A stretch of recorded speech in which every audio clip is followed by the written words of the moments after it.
Hello, everyone, and welcome to Playhouse Live. I'm back, returning as your host for today's festivities. It's me, Finn's Finn. here. We can return to normal. And last week's host, today's other chair, is John. Hello. Yeah, co-host. You're co-host. Co-host, Yeah. other chair. I'm good with both. It's good. This is an egalitarian podcast. We're equal partners, you know?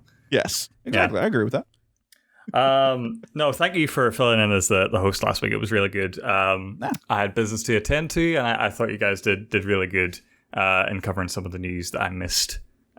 Thank you. So yeah, that was I good will times. fully admit, your job is impressive. I had a stream deck going, and I'm like hitting buttons as we're talking, and I'm like, I teed up so many videos, and I completely forgot them. I'm like, damn.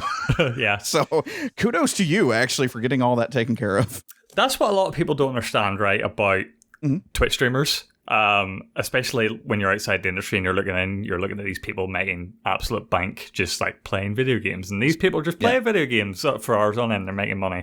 They are simultaneously presenters, technicians, hosts, all these different things everything. at once. It's everything. Yeah. And like party MCs with the chat, you know what I mean? Like they're all the things at once. It's everything, and I'm with you. It's crazy because you're like, we have to think quick on our feet about that too. Like, all right, like we have this checklist going, and if this dies, what do we do? And it's just the mind web that is in our heads going all at one time if something happens, good and or bad. Yeah. So today we have a little bit of news to cover. First of all, I will say that anyone who's watching on twitch.tv right now, as you can do every Saturday, we record this live. That's why it's called Playhouse Live. Stick around after the show. We'll be doing a post-show Q&A. We're trying out a thing where we take on questions from you chat about the what we covered in the day's show. So if you're interested in that and want to ask a few questions after we're done, be sure to stick around for that. We'll not be ending as early as we usually do. So to just get onto the news then, our first news story of today is we have more PS5 info. This is going to be a recurring headline, I think, until the November release date. We're going to see this info trickling out and out. Started off with the video of the teardown of the PlayStation 5. This guy just like literally ripping it apart. It was very satisfying. I'm curious, John, did you watch this video? I did actually. When it came out, after I got home, Rose and I actually sat down and we watched the whole thing. And the first thing I wondered was, how big is this PlayStation 5 actually going to be? Because it's all about space everywhere. Like, can it fit in correctly? But you're hearing a lot of people saying, no, you want it to stand vertically for airflow and all this stuff. And I'm just very nervous of how I'm going to put it in our recording streaming space. Yeah. I imagine you guys have like a very specific way of doing things in there. And I was wondering that too. But yeah, the size of this thing, I've seen mock-ups and I've seen pictures of it next to an Xbox Series X, and I don't feel like I'm going to be have a true idea of how big this thing is until I have it in my hands. But it already looks big. It is a chunk of a console. It's very thick, and I'm scared. There was a lot to dissect, if you will, from this PS5 teardown. As you said, the stand, having it vertically as opposed to horizontally, there's like a little screw when it's vertical, a little clip-on thing if it's on its side. I thought that was cool. There's like a little... Just this whole video for me clicked with an idea that I think there's a market for a YouTube channel that is just tearing apart pieces of technology and making it like ASMR. This was a super relaxing video for me, and I was like, I sort of got lost in it. I forgot I was supposed to be that's a taking great notes. idea. Yeah, just like ripping apart That is a great iPhones. idea. You know, you could do that. But no, yeah, I thought like these little notches where you put screws and stuff in the stand were cool. One of the things that was very important to me, and I was looking for going into this video, the panels, you can just rip those babies off as easy as you like. I'm going to spray paint those black and forget the white one ever existed.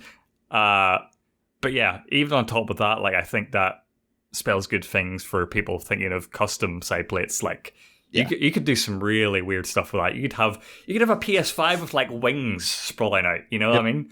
And they would just be, you would just like click them on like that.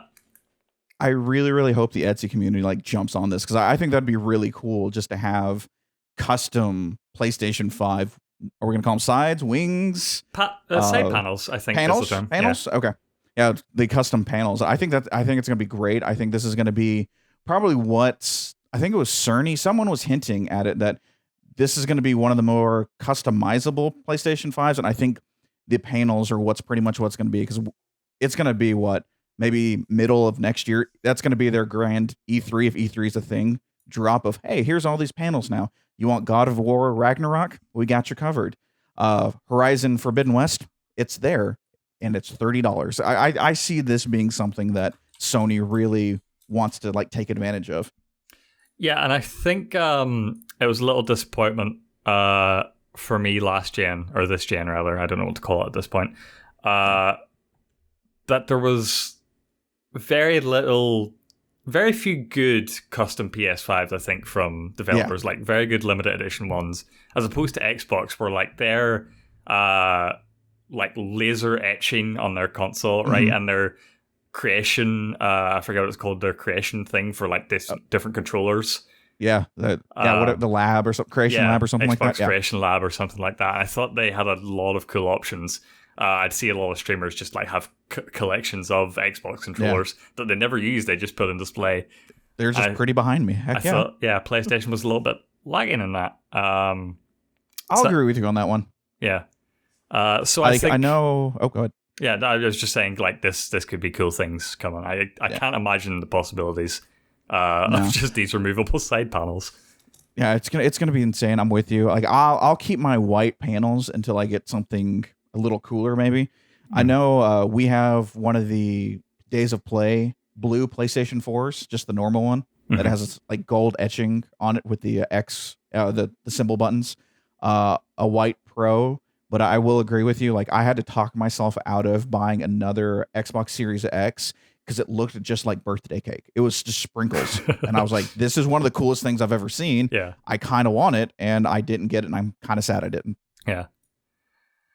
The guy points out, this is like super nitty gritty now, but that's the point of this video. He points out like a little, these little dust catchers, these little holes in the casing that you can just like vacuum them up, and that'll catch all your dust.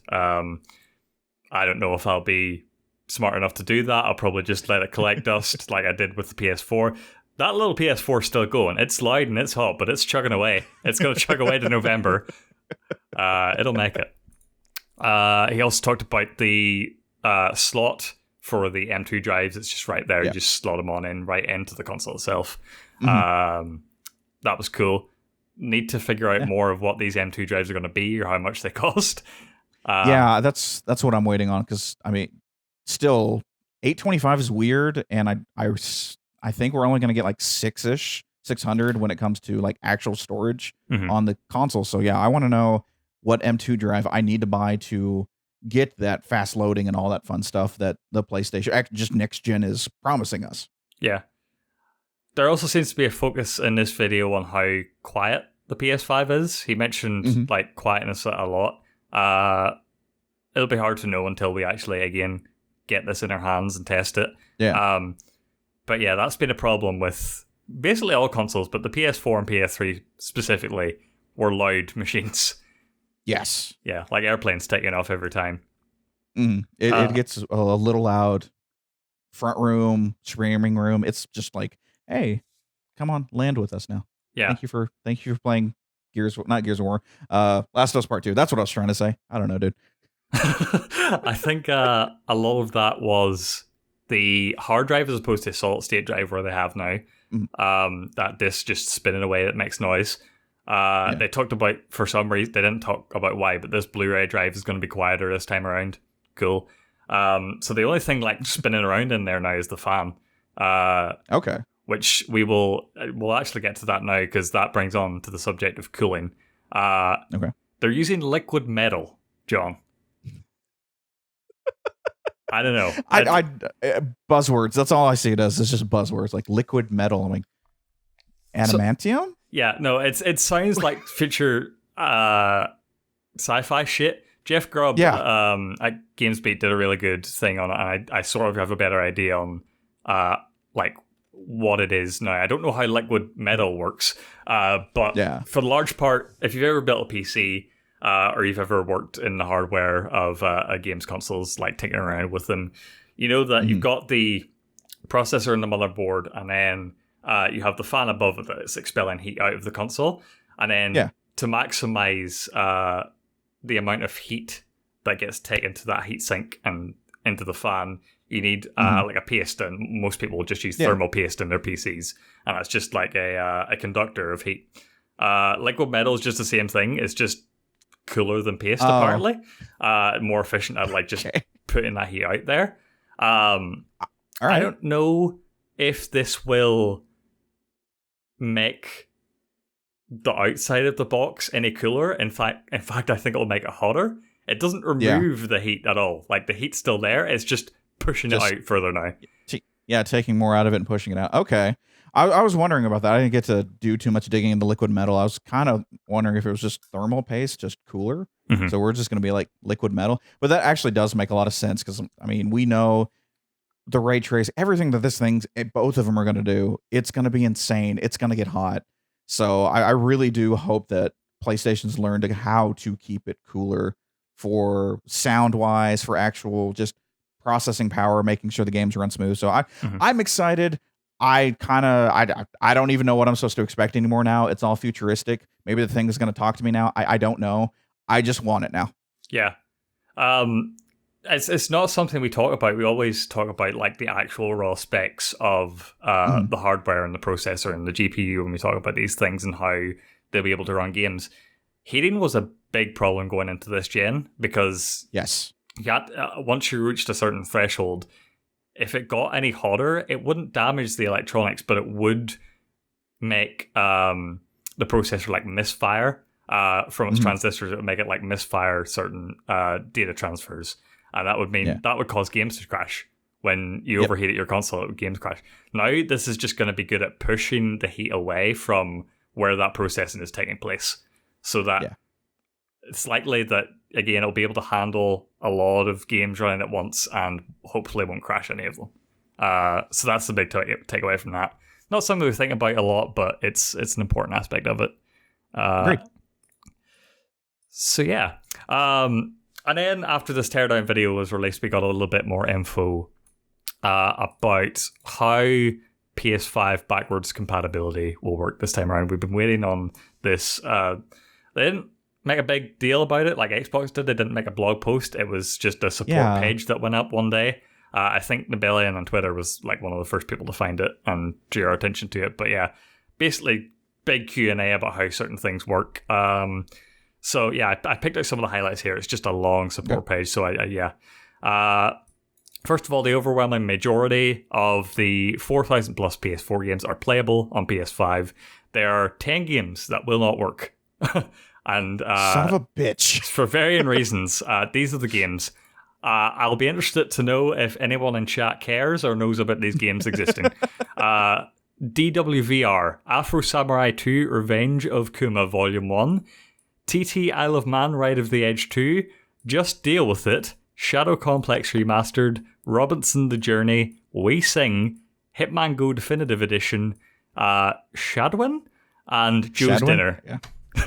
Joe's Dinner. All right. I know Hitman Go. Right. I've played that on my phone. Yeah. I want to say Just Deal With It was PlayStation's attempt at like Jackbox games, if I remember correctly. It was just you played it on your phone, and it also had the PlayStation camera. I want to say Just Deal With It was that one. We Sing. I can only assume that they sing, but I don't. I have no idea. Like I've heard of Shadow Complex, but I have no idea what Robertson the Journey. DWVR. What? Yeah. I'm sure, like, if you dig into these games or if you're a fan of these games, there's probably some reason why they won't work on the PS5. There's probably some very specific technical reason. I'm sure, like, there's some engineers in the PS5 backwards compatibility team. They're just like, Joe's Diner, it just won't run. Damn it! Don't worry about it, guys. Like, chill out. We'll let Joe's Diner slide. You know. We've been trying for 2 years. Damn it, Joe. Yeah. I looked up Joe's Diner. I don't. It looks like a horror game. I don't know what's wrong with it. Damn! I thought it was going to be like a game that was I pictured it with in my head. Cook Serve Delicious. In my head, the like user interface of the game was just like Joe's big head and big mouth, and you're just like feeding him, like a WarioWare. Yeah, kind of just like feeding him, like big spoon in the bowl of chili. Just here you go, Joe. Because I read it as Joe's Dinner. It's Joe's Diner. Joe's Diner. Yeah. Hitman Go, I know the Go games are actually pretty well received. They were mobile games originally and ported to console. There's Lara Croft Go, which I actually like. Didn't play Hitman Go. Wonder why that specifically, but yeah, it's probably some boring technical thing. The big takeaway is all the games you care about will work on the PS5. As for how they work, there are varying degrees of that. So yeah, if you have a PS4 digital game, you can download that to your PS5, just like straight out the gate. And also, if you have an external hard drive that plugged into your PS4 right now with a bunch of games on it, you can plug that straight into the PS5 now, and it'll work. The games will be there. You don't have to do any additional downloads or anything like that. It obviously means that because you're on a hard drive, the load times probably won't be there as much. There might be a slight increase. But yeah, ultimately, it's going to be limited by how fast your hard drive is. The weird thing comes when the upgraded we've talked about smart delivery. We've talked about like upgraded versions of various games. Yeah. So if you have a PS4 game that you get an upgraded version for the PS5, let's say Cyberpunk in this scenario, because that seems to be the standard bearer for a lot of those things. If you have the disc version of Cyberpunk for PS4, when you insert the disc, you can then go to the PlayStation Store for Cyberpunk. You can download the digital upgrade for Cyberpunk upgrade to PS5. However, that is a digital download, but you have to have the disc in to play that digital download. If you got the upgrade from a disc, you need to have the disc in there, despite the fact that it's a separate download. What? If you have the digital download, then you just go to the PS Store and it's there. You just go and up. The reason is obviously so that I don't go to a GameStop, buy a used copy of Cyberpunk 2077, put that in, get the digital copy, and then go sell it back. And then return it. Yeah. Okay. All right. You know what? That's fine. I understand that one. I'm good with that. I was just like, that doesn't make sense. But now that you say it that way, yeah, because that's what you could literally do. Go to GameStop.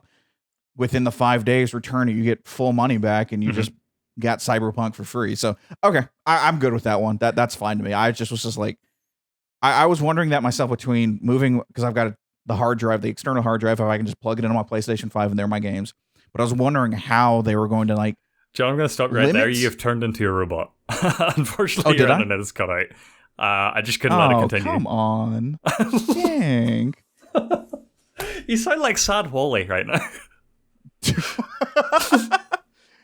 All right, hold on. Let me look. Did my internet just die? I'm going to let you figure it out. I'll talk to chat in the meantime. Okay. I like that two of those games on the list of PS4 games not playable on the PS5 are made by PlayStation themselves, and for some reason they just don't get it to work. That is interesting. I never knew any of those were first-party titles. Your boy Cavalry, do you know which games those are? I would be interested to know which they were. Hashtag blame John. Yes, you are back. Yeah. Yes, I'm back. Returned. Okay, I had to kill something on my computer. Just that was taking more resources than I was anticipating. Yeah, you sounded like Sad Wally for a minute. Sad face. Okay, but yeah, it's worth noting that this disc to digital problem is a thing that Xbox were trying to solve this gen. Yeah. In the Dawn Magic era, and we all yelled at them for it.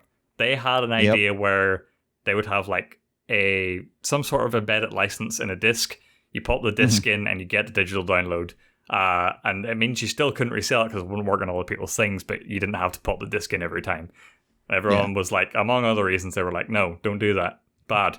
These are our games. And it's interesting now we're at the other end of this, and Sony's doing. Obviously, Sony couldn't retroactively write stuff to the disc to make it like not resellable.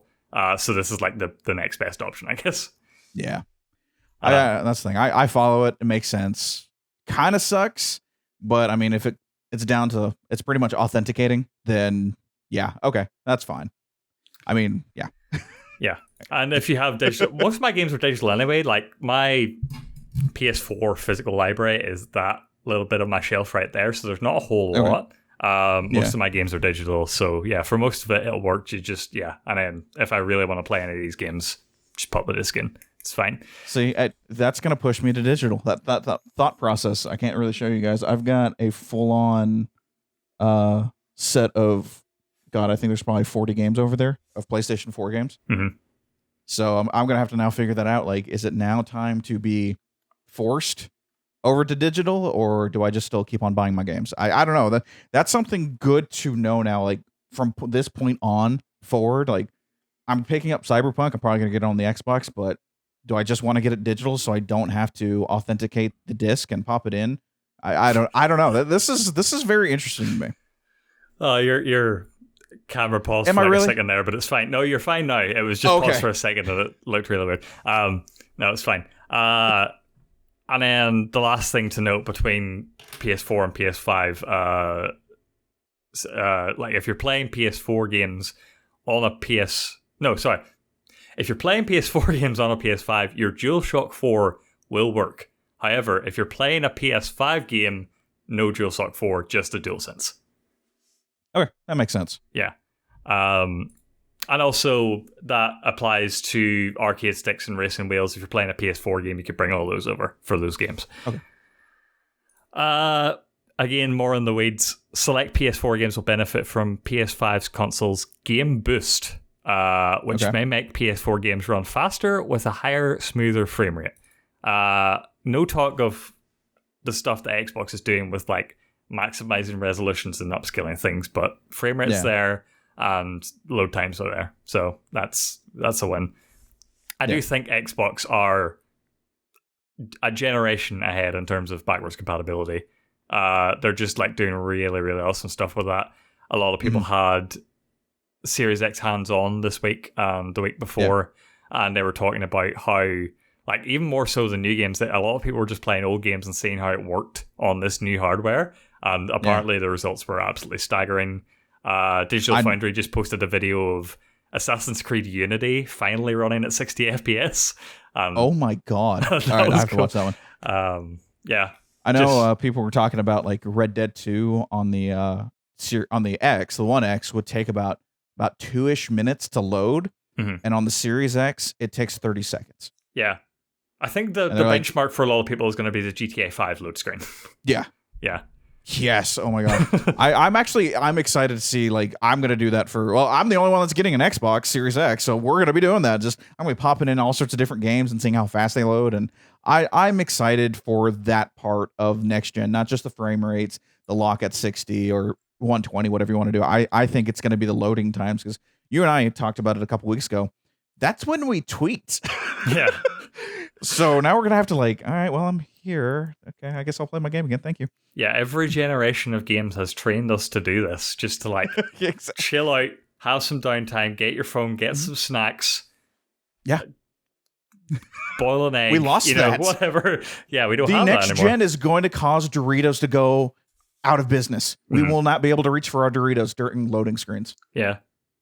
And like, you just have to feel for those Bethesda guys who worked on those Skyrim loading screens so hard, like those little models that you can rotate. That was actually like, I had a lot of fun rotating those little models on the Skyrim loading screen. I got just like, and the fact that you could rotate them fully on the PC but not fully on the Xbox, there'd be like some weird limit that they wouldn't want you to go past. Anyway, this is super deep cut for anyone who cares about the Skyrim loading screen. So yeah, again, weird that they didn't hype this up again, there's Yeah. not a whole lot to hype up if they're not going to talk about like the PS5 will improve your existing PS4 games. But yeah, But this was all things we wanted to know. Yeah, that's the thing. So here's an article. You could have done another video. You showed a man disassembling the stupid thing. Could have showed us PS4 to PS5 saves. That would have been great. Yeah. I think they just sort of wanted to slip the bad news about Joe's Diner under the table, you know? Just like, hey, listen, don't cause an uproar on Twitter. Just like slip it in there with the rest. Moving on, our next story today. It was inevitable, right? We've gone 4 weeks on this show, 5 weeks actually, maybe 4 weeks, without talking about crunch in the video games industry. But it's such a prevalent story now, and it's happening so often, and Schreier keeps writing about it. It was going to come up eventually. So yeah, this week Cyberpunk went gold. That means development's done. They're now just hammering out bugs. And so yeah, that was like its own bit of news, but with the overarching dread of the Schreier article, Bloomberg basically talking about, I talked to the guys last year at CD Projekt Red. They promised there's going to be no crunch. We're going to really focus on working conditions. They went back on that now. For the next 6 weeks, everyone has a mandatory crunch of an extra day at the weekend to just hammer out these bugs before release. I'm going to read a couple of quotes from the article just to like get, because Schreier says goes into this stuff a lot better than I do. So, Polish video game developer CD Projekt Red employs on Monday that 6-day work weeks will be mandatory leading up to the November release.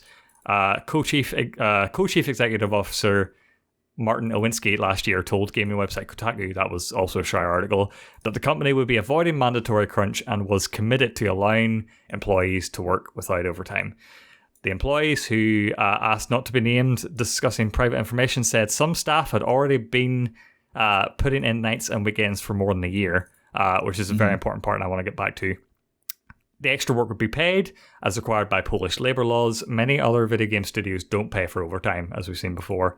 Adam Badowski responded to this, said, I take it on myself to receive the full backlash of this decision. I know that this is in direct opposition to what we said about crunch. It's also in direct opposition to what I personally grew to believe a while back, that crunch should never be the answer, but we've extended all other possible means of navigating the situation. And that's from CD Projekt Red studio head Adam Badowski, who you've probably seen in No Clip documentaries and various Night City Wires and stuff. Yep. So John, what's your take on crunch in the industry? Like, this isn't a new story. This is a story that's been cropping up and we've seen a lot these past few years, especially. Yeah. How do you feel about this story in particular and compared to other stories of crunch we heard from BioWare and Rockstar and others? This one, okay, personally for me, this one's just a little bit different, mainly because they fell on the sword. And there's something I fully respect about companies and studio heads, anything going, you know what? I said one thing, that's what we wanted to, but we couldn't get it done that way. And now it's mandatory crunch. We said we weren't going to do it. And so here it is now. Obviously, we've got the Polish labor laws saying that you will get paid for it. And it's weird to me, mainly because I know here in the States, you have overtime, you get paid for the overtime, or you have comp time, which is accrued to time off that you have within the year. So this one, it's a little weird because I kind of wish they would have like stuck to their guns. And actually, I think a lot of people in the video game industry, news, anything like that, would have been more okay with them going, all right, guys, I'm sorry. We have to delay this to February 2021. We have committed that we're not going to go in crunch. And so that's what we're going to do. I'm pretty sure that would have been more of an applause, and gamers, news industries, everyone would have been like, you know what? No, you're sticking to your guns. We respect it. That's fine. But it's now I respect it. It's a weird taste in the mouth because it is, like you said, some staff have actually been working nights and weekends already. In context, what does that actually mean? Mhm. I stay late at work every now and then, so I don't know if it's like my concept of, oh, I was supposed to be off at like 3 and I'm working till like 5 or 6 because I need to get stuff done, or was it manager came up, hey, sorry, you actually have to do this, no ifs, ands, or buts. So I it sucks. I wish they stuck to what they were supposed to do or what they said they were going to do with no crunch. But I also kind of respect Adam Badowski, yeah. Badowski, that he's like, it's all on me. We tried everything we could. This is the only other thing they could have done is just pushed it back to 2021. Yeah. It's already been delayed 3 times because it was February, March, August, or September, and then now November. Mhm. And that's the only other thing they could have done, which would have been fine with me. Yeah. I would have been fine with it. Yeah. I don't know how, there's a lot more to be said on the decision to delay versus this crunch period, and we'll get to that in a bit because there's a lot to unpack. I remember when reading about the crunch about Red Dead 2, that there were a lot of people there who were unhappy with the crunch, but still wanted to push through to the other side to get the game released so they could move on. Rockstar, I believe at the time, I don't know if they still do this, but they definitely did it with Red Dead 2 in previous games, where if you left the studio before the release of the game, you would not be in the credits, or at least like diminished a role in the credits, which was like super fucked up and could sort of ruin future prospects. Exactly. Yeah, so it's weird. Trier has definitely been on the forefront of this reporting on crunch, investigative reporting, for a long time now, and his insights are always valuable. He points out a lot that crunch isn't always the way they're describing it here, where it's this 6-week period leading up to launch where we need to hammer out these bugs so everyone needs to stay in a weekend. Crunch is a culture in the video game industry. It is expected that you will be crunching persistently for weeks, months, possibly years. And again, not always paid.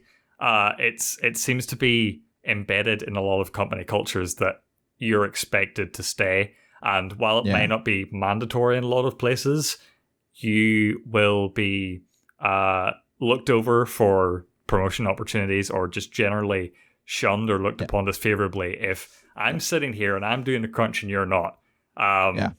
You get blacklisted. Yeah. And it's hard to unpack these things. Obviously, it's not always 100% crunch or nothing. There's varying scales of it. And I'd be interested to know to what extent Cyberpunk has been dealing with crunch. Again, they talked about that initiative last year to just not do it. Do away with it. Yep. But I wonder how. Obviously, there's been no mandatory crunch up to this point, but has that affected the culture? Or have people been staying in voluntarily, or have they been doing it because they've been pressured? Obviously, that'll be different for every single person. But yeah, again, talking about the decision to delay versus just going ahead with the 6-week period. Game Informer were talking about it on their podcast in reaction to this news. And I didn't get the name of the girl talking on it. But I was just watching it too. I don't remember her name either. But you could go up and look up that. But I'm just going to quote her directly here. From what I understand from talking to a few people, there was a discussion on, do we want to delay the game again, or do we want to do this? And from what I heard, it was the mass majority saying that they agreed to a 6-day work week. And also she pointed out that devs were scared to celebrate this news of them going gold because of this overarching thing of the crunch culture being reported on. Schreier did tweet in response to this, saying, to clear up another point, I asked a couple of CDPR devs if it is true that the majority of the team wanted a 6-day weeks over a delay. They said that conversation never took place. And one said, we got an email, then a meeting with our team leaders, and it was never an option or a question. That was instantly what I was thinking of when this person on the Game Informer podcast was talking about it. Like, to me, taking a company-wide poll on whether we want to go into crunch doesn't seem like something that would happen.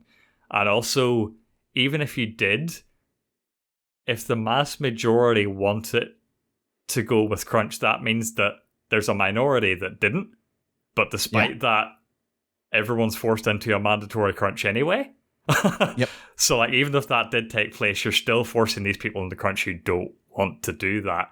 But like, to me, realistically, what happened was a bunch of team leads got in a meeting. They voted on whether they wanted to do crunch or not. And then they decided from there and let the rest of the lower staff know. Because let's be clear, nobody wants to do crunch. Nobody has a desire to work more hours when they could work a normal amount of hours. And there is again, CD Projekt Red is sort of a unique situation. They do offer a profit share with their games. So every employee gets a percentage of the profit and share value that the game makes. So that is an added incentive for them to crunch and get this game out quicker if they want to. But again, that doesn't apply to everyone. I saw a lot of terrible takes on Twitter in light of this news. Mainly coming down to, you work in video games, which is a dream job for anyone, and you're getting overtime paid. But like, that's sort of the argument against crunch, is the video game industry, to work in that is a lot of the reason why these people get taken advantage of, right? They don't want to work in just a general software job. They want to work in games, and it's their passion, and they've been doing it. And that leads to people like working them harder than they should. And it just leads to them get taken advantage of. It's weird too, especially with CD Projekt Red, because they are one of the outliers. Like, they publish their own game.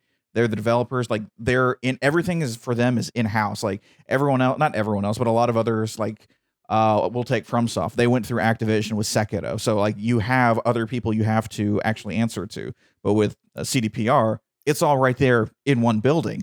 So I'm just very interested, and I agree with you. I know it was team leads. It was team leads. I'm assuming it was team leads that they asked, and they said, yeah, let's just get it done. Let's get it knocked out. And that was it.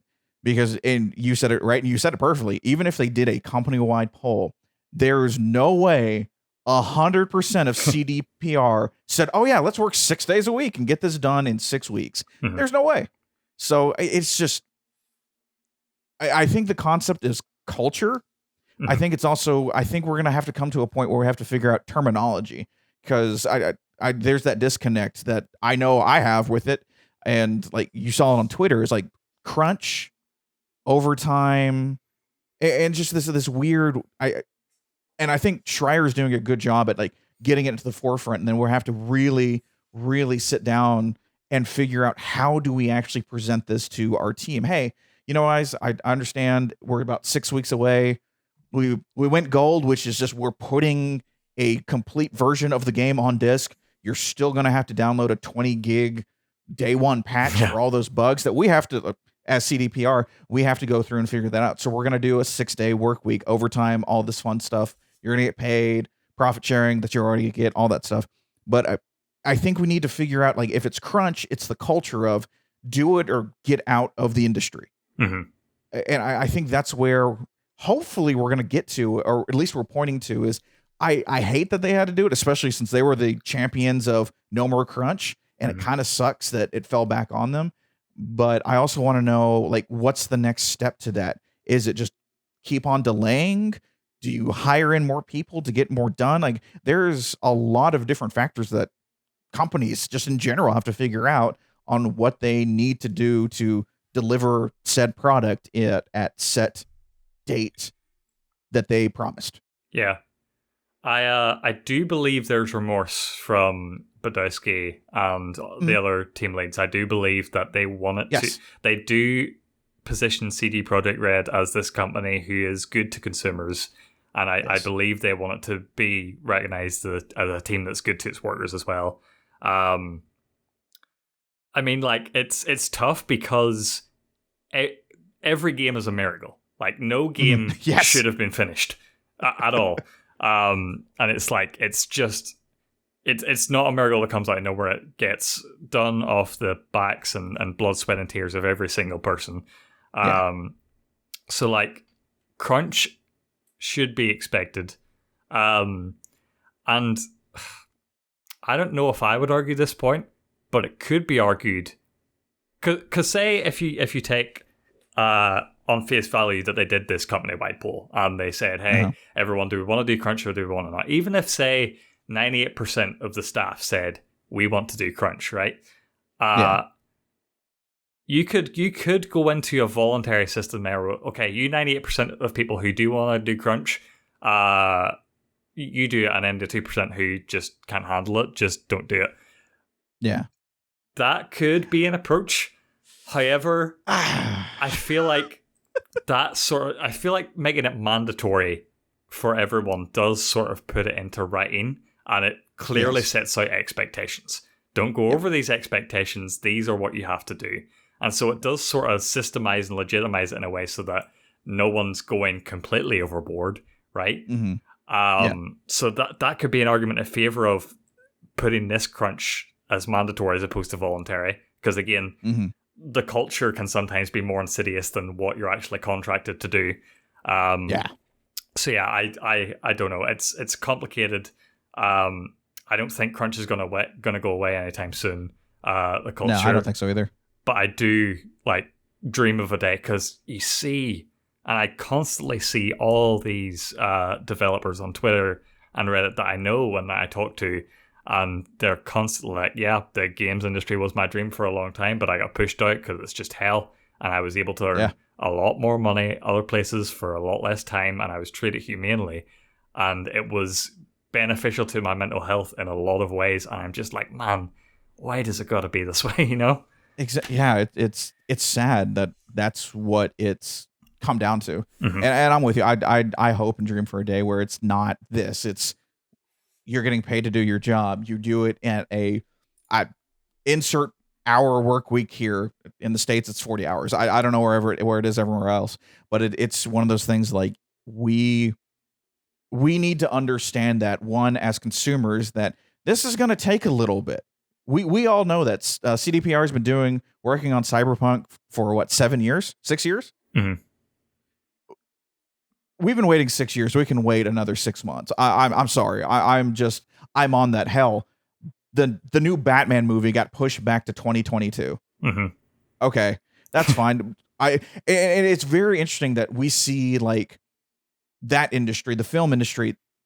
COVID has just wrecked everything, and movies are getting pushed back. I will be shocked if we get a new movie that's in 2021. I know we will get new movies, but it won't be as big as it has been. And so I don't understand.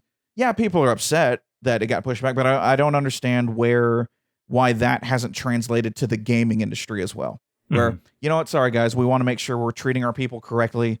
We want to polish it a little bit more. Insert something else, and we're going to delay it. Hell, Nintendo did it for Metroid Prime 4. It wasn't where we're at, so we're starting over, and everyone's like, cool, Nintendo, good for you. Yeah. And that was it. That was it. So like, and I assume CDPR is kind of in that echelon, maybe not Nintendo's echelon, but in that upper tier echelon where, you know, we're just going to let it ride for another 3-6 months. And here's the reasons why. We don't want to give our employees crunch. We want to make sure it's right for the consumer, all this stuff. And I will be shocked if someone, minus the, oh, damn it, I really wanted to play it. That's what I was getting my insert PS5 or Series X for.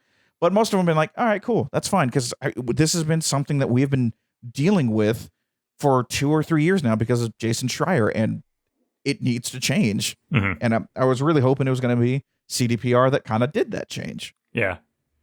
And yeah, you're pointing out like the differences in the games industry and other industries and why this is so prevalent here. Your boy Cavalry was mentioning it in the chat. This doesn't happen on the scale in the movie industry. Like in any media industry, in any creative field, crunch is going to be a thing, right? And it's thought of in that way where it's a crunch. It is a lead up to a release. It is a limited time, and everyone is working their asses off. Yeah. That's different in games. It's a culture that sometimes lasts through the whole development cycle and really messes people up. It's a culture, right? That's why Yeah. framing this under crunch culture is an important discussion to have. And our next story is going to go into a little bit like why and how different industries are not the same as the games world. But like basically, like if you try to equate it to films, you're showing viewers with movies, you're showing them one complete product, and there's no variation on that. For games, you have to account for every possible thing the player might do. Especially in an open world game like Cyberpunk, they might go anywhere, and that's part of the player agency, right? So you need to account for every single denominator, every variable, everything. And so that's where this crunch comes in. And also and we're partly to blame for this, the press cycle and the media cycle with games is way different to films. Yes. You'll see a trailer for a movie and it'll come out in 6 months' time, but there'll be no word like on it other than maybe a few set photographs and stuff like that. But like games industry, it's all around, and we like sort of get a really intimate peek into every aspect of how a game's doing up to its lead. Yeah. That isn't a thing in other industries really, so it's like it's really not. Weirdly invasive. And so partly we're to blame for this. We're the ones demanding that these games get released sooner. Partly because of hype, partly because we're just ungrateful. But I'm not gonna fight you on that one. No, there needs to be a change, whether it's unions or something else. I don't know. But it's going to lead to these games coming out slower, and we're going to have to change how we think about these games coming out and what we expect from them. And we just got to be okay with that. If it means people working normal hours, being able to make a career in their dream industry, it's something we all have to own up to. Yep, I agree. All right, that was a lot to unpack. Now, that's the wrong one. We are moving on to Amazon cancels Crucible. No! Many of you will not know what Crucible is. So this is part of a wider conversation of Amazon Game Studios, right, and how they've been trying to break into the market for a long time now and just failing. Crucible was a game that was released last May. And again, if you haven't heard of it, that's fine. No one has. Didn't do very well. Was met with poor reception from the people who did play it. Quickly got unreleased and put back into closed beta, where it has been since. It was announced this week that it was just cancelled. They were letting it go. Ultimately, we didn't see a healthy, sustainable future ahead of Crucible. We'll be transitioning our teams to focus on New World and other upcoming projects for Amazon Games.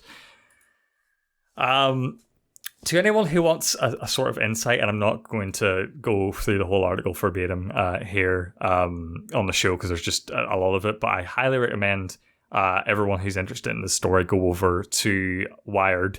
Check out the article, Amazon Wants to Win at Games, So Why Hasn't It? By Cecilia D'Anastasio at Wired. It's just a great timeline of how Amazon started games and where it is now and why it's been failing. Mm-hmm. The story that seems to be a continual theme throughout that is that they wanted to just like throw money at games and push their way into the industry and leverage Amazon Prime and Twitch and all these other things to just like muscle their way in, and it didn't work again because, like we talked about, the games industry is so different from even other technology and software industries. That it's crazy, and you can't just force your way in, right? There was a lot of crazy stuff in that article about what was the game? Breakaway, which was another game that they cancelled a long time ago. That they were gonna like have all these integrations with Twitch, and they were gonna basically make an ad for Amazon Prime, and they were gonna like leverage all this stuff and basically make this cyclical economy. That never happened. New World, as it started out, they wanted to make it again basically an advertisement for what AWS can do. Jeff Bezos himself apparently put in this idea of having 10,000 players compete on one server, and that became like basically handcuffs for the developers. Like, Right. how do we get 10,000 people onto this? So, yeah, it seems to be this weird mismatch of like just not understanding the industry. And there's also this weird fascination within Amazon of not using outside solutions for anything. So, like, it's known in Amazon, you don't use Gmail, you don't use Slack, you don't use any of these other things. And with this, they were dead set on building their own engine while building the game at the same time. Instead of using what all new startup games do, they use Unreal Engine, Unity, or some other engine. They were insistent on flying the plane while building it.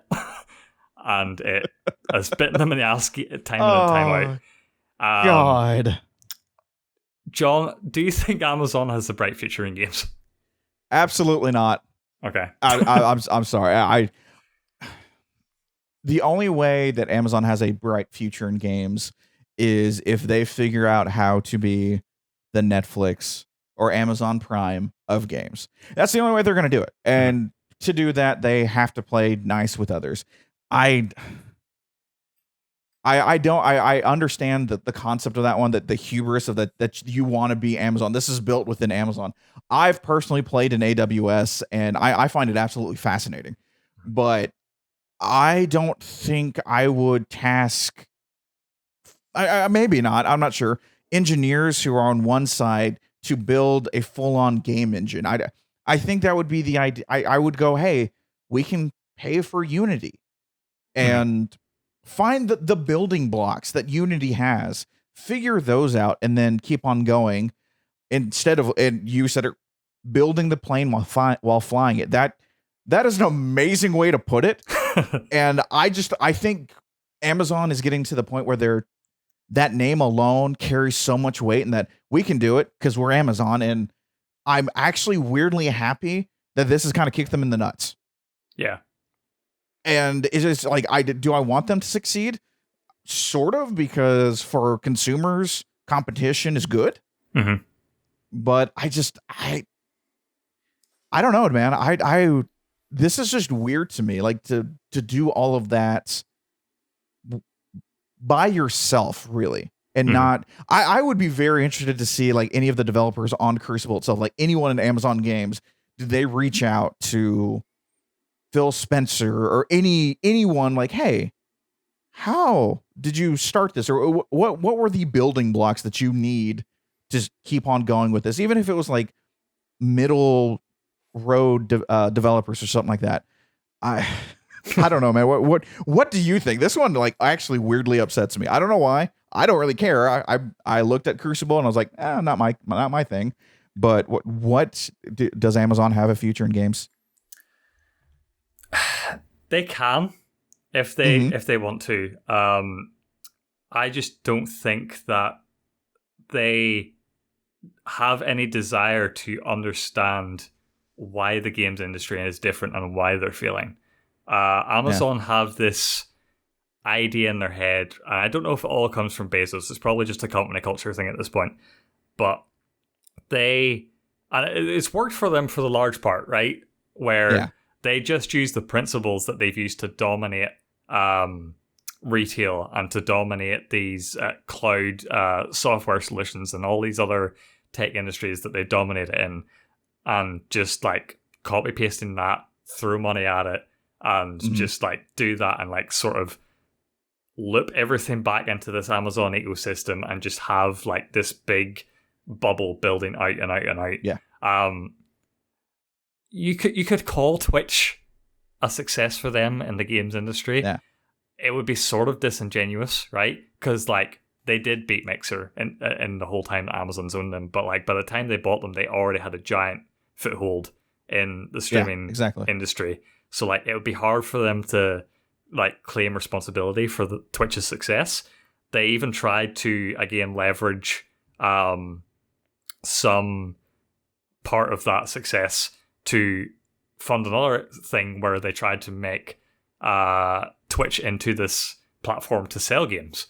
And they couldn't even do that. That went out the window. You see them doing it again with Luna. They're trying to bring in Twitch and Alexa integration into that. Wonder how that's going to work out for them. Stadia seem to be doing the same kind of thing.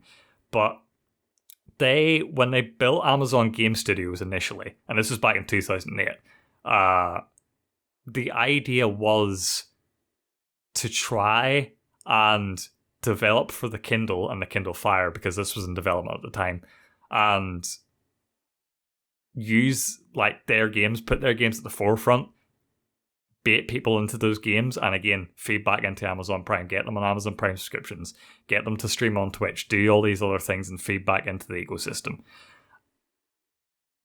And from then on, they decided, okay, we have to make bigger and better games. We have to try and target Steam and all these other platforms. What we'll do is we'll make a studio from the ground up, and we'll just like hire talented people, and we'll just like have them do it our way, but like they know what they're doing. And it just didn't work. They just tried to throw money at it, and again, a lot of these are talented people who knew it wasn't going to work, but can't deny the offers that Amazon were throwing at them, right? Especially with like you're getting stock options and all these things as well. Like these people were making bank despite the fact that they were making terrible games.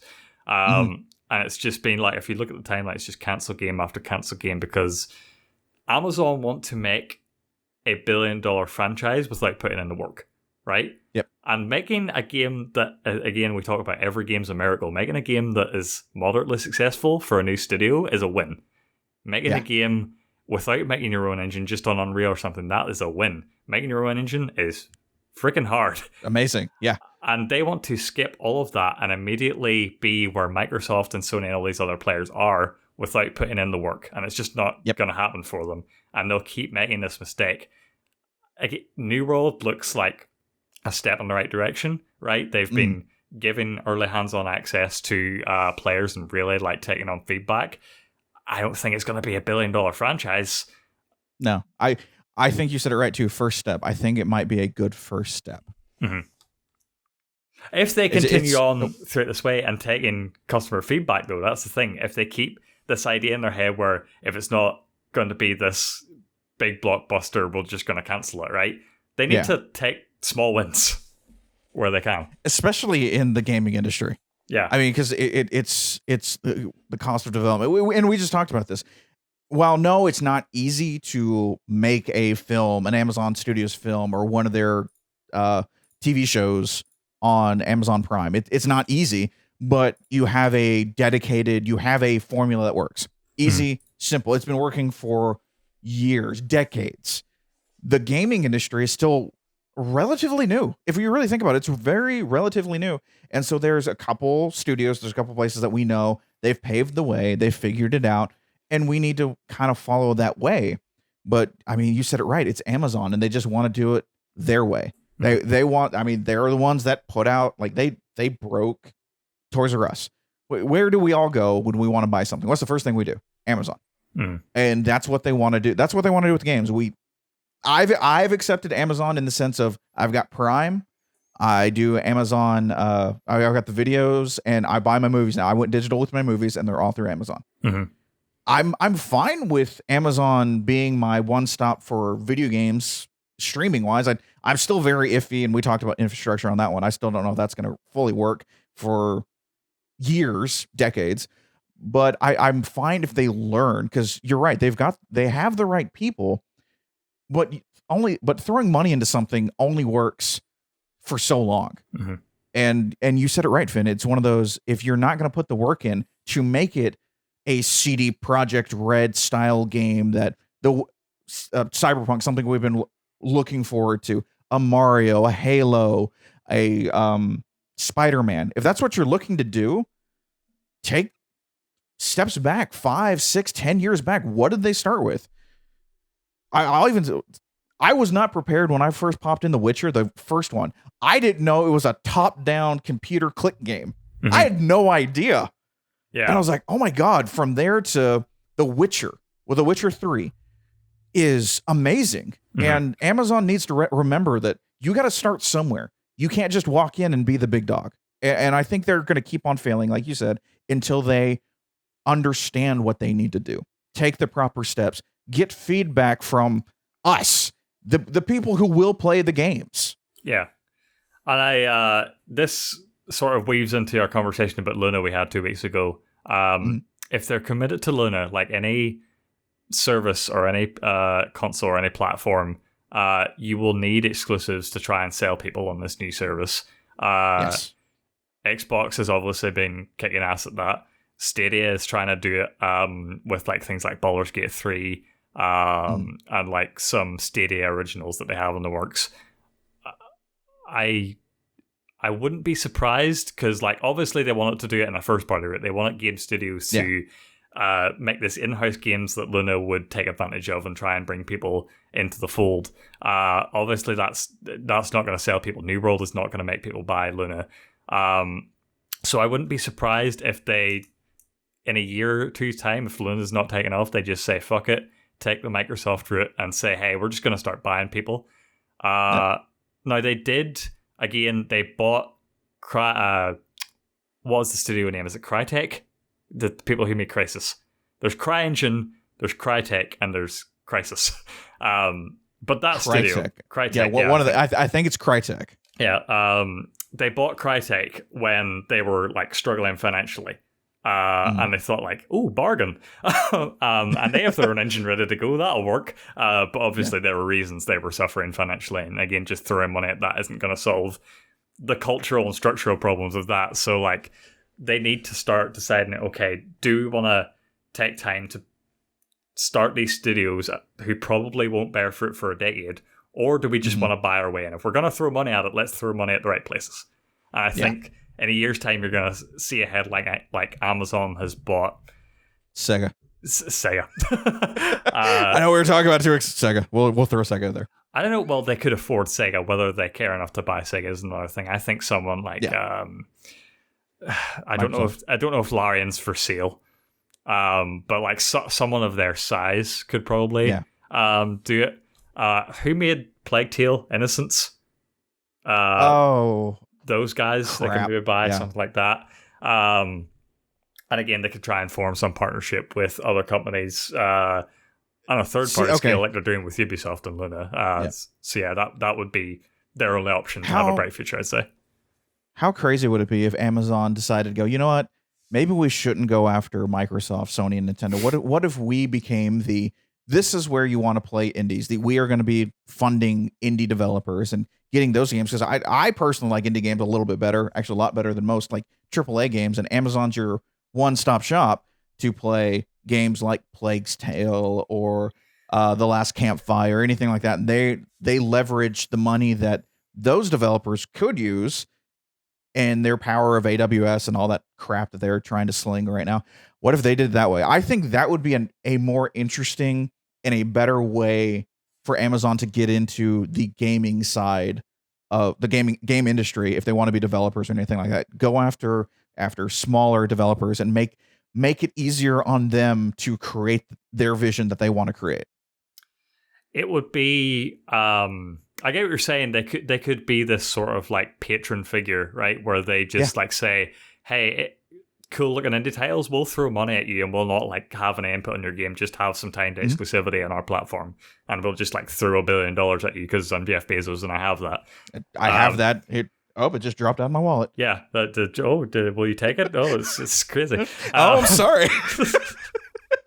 I love the idea of Jeff Bezos walking into a room and just like throwing a check down. It's like, oh, did I drop something? Well, just let's see how that goes. No, I think they could do that. It would be hard to, because even Microsoft is trying to snatch up indies right now for Games Pass. They're leagues ahead on that. But they could, I think, again, and it comes back to they have this fascination with wanting to integrate Twitch in it, which means they want competitive games. They want games that are going to have a high amount of viewing. And so they're going to want to prioritize those. I don't know if that's the way to go about it. When you're trying to sell, and people talk about like Sony being bad for not having their games on other platforms, right? There's a reason that God of War exists and doesn't have microtransactions. And it's because Sony get an inherent value from that being exclusive to the PlayStation. It sells consoles and it sells people into the ecosystem. And so like having a competitive shooter or sports game that's going to be riddled with microtransactions or just like ads for Amazon Prime in it, I don't think is the best foot forward. I think you need to, again, it's going to take probably a decade to really build up a reputation that, like, hey, we're a place for games. I don't think they want to go through those steps. I just think they're lazy. Yeah, I agree. Yeah. So yeah, moving on to our last story. Again, this has been a very business-heavy episode, and we're going to do more business talk. So yeah, this might have slipped under the radar for a lot of people. Gamestop have had a partnership announced with Microsoft to sort of go over what this entails. Basically, you're giving everyone who works in GameStop a Surface tablet, right? Everyone's going to be using Microsoft Teams, Office 365, and all these Azure-powered systems for their back end. And in return, there's like a few cool commercial things, like you can now get Xbox All Access right in the GameStop store. Yeah. There's another thing that's important that I am missing right now, but like that's going to be the main thing I think for me, right, from like GameStop looking at it, where you have the ability to sell Games Pass to people in a store, which still a lot of people like to do, and so they'll get a cut of that, and that extends their life a little bit. I don't know how much. I think GameStop's still on the time. I don't think this is going to tide them over, but I think this just makes sense. From an enterprise level, you always want to be working with one family of systems, and Microsoft have quite a good capability of that. You know what I mean? Like, in terms of your options there, you're basically Microsoft or Google for the largest part, or like a mix of both. But like using this system anyway, which we're probably going to use some elements of in the first place, but having a partnership there is just like makes it even sweeter. And then just like having this Xbox All Access stuff. And then like just these tablets being handed out to all these GameStop store reps, I think is like it just makes sense. Reg has got a good head on his shoulders. He does. Yeah. I'm with you on that one. Does this excite you at all? Does this get you steamy, John? Does this partnership get you steamy? Is this a steamy deal? Wait, I don't know if I should say if it gets me steamy or not. Oh my. Honestly, I'm more interested than anything, mainly because I 100% love what Microsoft is doing right now, leading into the Xbox Series X and S. I love everything they're doing. They're saying the right things. They're putting customers, putting gamers, consumers forward, and they're giving us what we want, minus games. But we understand what they're going after and what we want. I'm excited for the future of Microsoft. I freaking love GameStop. I was an assistant manager at GameStop for a little bit. I still have friends who work at GameStop. So personally for me, I hope this is like the lifesaver that GameStop needs. Yeah. Because I really do think GameStop is good for games. Mm-hmm. I really do think GameStop is good for games. And it just needs something. And maybe this is the shot in the arm that it needs.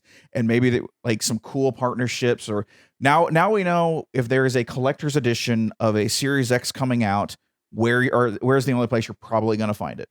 Yeah. GameStop. So I think there's a lot of good potential in here, especially if Microsoft stays on the good faith that they've kind of needed to do for us, for gamers going into the Series X and S. I think this is a good thing. I'm just very interested to see where it's going to go and like what's the give and take on both sides of GameStop. What's GameStop's giving Xbox and vice versa? What's Xbox giving to GameStop? So I want this to be a good thing. I'm not hesitant. I'm more interested now. Where are we going with this? Yeah. This announcement did bump GameStop stock up a little bit. And obviously it's going to go up as we go into the holiday season, these new console releases, right? That's always how it goes. It's the after part of that where I think GameStop comes into a little bit more question. If they don't pivot their business model soon, especially with this push to digital and how people are naturally going towards digital, and again, COVID-19 is accentuating this even more. I think it's going to go into decline. I don't know what the strategy should be I feel like part of it is that's why Reggie got called in to sort of right the ship in a lot of ways. But short term, this will give them a little bit of an extra boost. Long term, I don't think this will be a big game changer for them, and I think they need to figure something out. Mm-hmm. But yeah, it's just one of those things that made sense, and it's for both companies, let's really. Do it. Yeah. A few other news that we'll briefly dive into before we end the show. Bug Snacks, it's gold. Are you excited? So excited, dude. They were doing this big marketing push on Twitter recently of just announcing the voice cast and having little videos of them voicing. Cheeser is my favorite Bug Snack so far. She's voiced by Christina V, and she just goes Cheeser, Cheeser, Cheeser. Okay. But I cannot wait to get into that world. It's becoming more and more clear to me now that this is a horror game that desperately wants to... Are you on that bandwagon? This is a horror game that is taking a bright and colorful interpretation of itself, which makes it scarier. And I cannot wait to be in that world and just because think of what you could do. Say you took the Plague Tale engine and you made humans having food limbs. How terrifying that would be. All that's different here is that terrifying to think about right now. Yeah. And it's going to be that, but they're going to pretend there's going to be this false sense of security. I just can't wait for that game. I just get my hands on it. What I think of the funniest thing is PS5 launch titles. What am I picking up? Spider-Man Miles Morales, Demon Souls, and Bug Snacks. Yes. I think I've got a wide gamut of games I'm going to be playing on my PS5. Good to mention, yes, they did announce that this is a launch title for the PS5 as well. Need for Speed Hot Pursuit Remastered announced. I don't think we got a date for that. This is the first Need for Speed Remaster I think we've seen in a long time, if ever. Yeah. Which I'm always on board of. My only question is, why not Underground 2 and why not Pro Street? Hot Pursuit was a game that people liked. Underground 2 people loved. Yeah, that was the weird one for me too. I'm I know I've played a couple Need for Speeds. I actually really love car games. I think they're a lot of fun. I'll check this one out, but yeah, I know there's a lot more people begging for Underground 2 or anything a little more. Why'd you go with Hot Pursuit? So yeah. I agree with you on that one. And finally, The Medium is announced as a launch title for the Xbox Series X. That comes a bit sooner than I thought it would be, to be honest. And I'm going to tell you right now, John, I have bid on this in the Fantasy League, and there is no way you can stop me. Hey, Rose, I need you to buy something for me on the fantasy. She can. Wait, did you go all out on this one? I went all out. It's the only game I have left to fill. You know what I mean? And so, I just put all my money down on it. She can buy it. No one can outbid me at this point. I have it. It's mine. The Medium. God. Let's go. Damn it. Damn. You still have a game left to fill, dude. I have 2 games. Oh, you have 2 games? I dropped a game. One.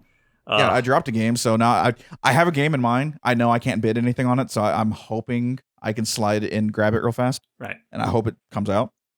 Yeah. Getting down to the wire. I'm I don't know if I can pick anything else up because I don't know what else is going to be out. I considered that being said, go ahead. I considered the Medium before, but I thought at this stage of the game, if they haven't announced a release date, it's not coming out this year. But then they were just hey, it's coming out. It's here. Yeah. So you think it's going to do that good? I don't know, because I'm not a big Silent Hill guy, but the Silent Hill guys are excited about it, which makes me excited about it. So it was the only thing that made sense to me to fill in that last slot. Yeah, that's where I'm at too. I was I was going to bid on it as well. I mean, obviously I don't have any money in our fantasy league now, but I was I really want to pick up the Medium because exactly what you said. There are a lot of Silent Hill fans that are this might be what we're looking for since Guillermo del Toro and Kojima parted. Well, Konami went away with that, but I still wanted Silent Hills. Yeah. I wanted Silent Hills. I thought that would have been great. I would have freaking loved that. You were going to blame Kojima. I was gonna blame Kojima for a second. I was okay, name Konami. That's the name. I was I blanked out. How dare you? Absolute sacrilege. I know that's my bad.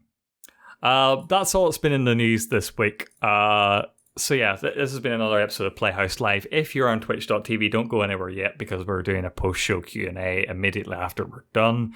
And you can, if you're watching this on YouTube, again, you should know that you could watch this live every Saturday on twitch.tv/playhouselive. And I don't think we mentioned this enough. You can listen to this on podcast services where all podcasts are available: Spotify, Google Podcasts, Apple Podcasts, all that good stuff. So be sure to Amazon check it out Podcast? there. Amazon Podcasts, again. I put it on there. So yeah, we're on Amazon Podcast too. Who knew? Yeah. I mean, people listen to audiobooks there. It makes sense. Again, them just muscle into another industry. So yeah, check us out there. You can check us out on all our social media places, our Twitter at EnterPlayhouse, our Instagram, Enter the Playhouse, our website, entertheplayhouse.com, and our YouTube channel, which we don't have the link for yet, but we'll get soon. So check it. So just look up Playhouse on YouTube, or look at our Twitter, and we have Playhouse. links there. I think we're easier to find if you look up Playhouse Live. All right, look up Playhouse Live on YouTube. That's probably easier to find. And until next week, we will see you guys later. Have a good one.